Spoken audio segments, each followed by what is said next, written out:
আসসালামু আলাইকুম। আপনারা সবাই কেমন আছেন? আমরা মোটামুটি ভালো আছি।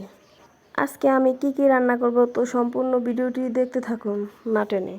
প্রথমে আমি রাইস কুকারে ভাত দিছি চড়াইয়া, তো ভাত চড়ানোর পরে আমি এরপরে কড়াইতে তেল এবং পেঁয়াজ, মরিচ এগুলা দিছি।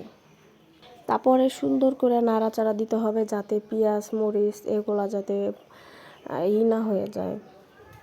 তো এরপরে আমি দিতেছি পটলের চোখা ভর্তা।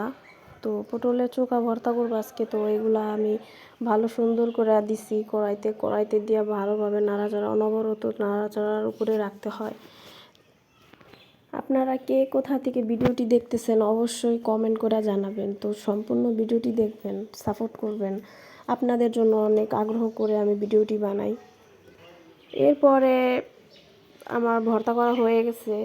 তো ভর্তা করার পরে সম্পূর্ণ ভিডিও তো ওরকমভাবে উঠানো যায় না, তাহলে অনেক বড় হয়ে যায়। তো এর জন্য আমি অল্প অল্প করে আমি আপনাদেরকে দেখাইতেছি।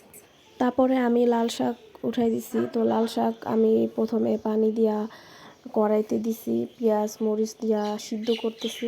এই তো আমার লাল শাক সিদ্ধ করা হয়ে গেছে। এরপরে আমি এখন কড়াইতে তেল দিছি, তেল দেওয়ার পরে পেঁয়াজ দিয়া নাড়াচাড়া করব। তো নাড়াচাড়া একটু পেঁয়াজটা একটু লাল লাল আসবে কোনো রকম। তো এরপরে আমি পেঁয়াজটা ভালো সুন্দর করে দেখি যে একটু লাল লাল হয়ে আসছে, তো আমি লাল শাকটা দিয়ে দিতেছি। এখন রান্না করার কিন্তু একটাই কষ্টের কাজ, সেটা হলো আলু পেঁয়াজ এগুলো ভালো সুন্দর করে কেটে রাখতে হয়, ধুইতে হয়। এগুলা করাটা হলো রান্নার জন্য অনেক বেশি কষ্টের।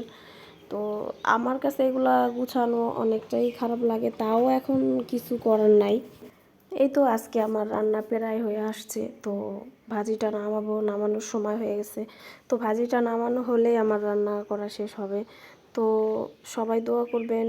আমি তেমন একটা ভিডিও আপলোড করতে পারি না, কারণ আমার হাজব্যান্ড দেশে আসছে, আমার শ্বশুর অসুস্থ, তাই। তো সবাই ভালো থাকবেন। আল্লাহ হাফেজ।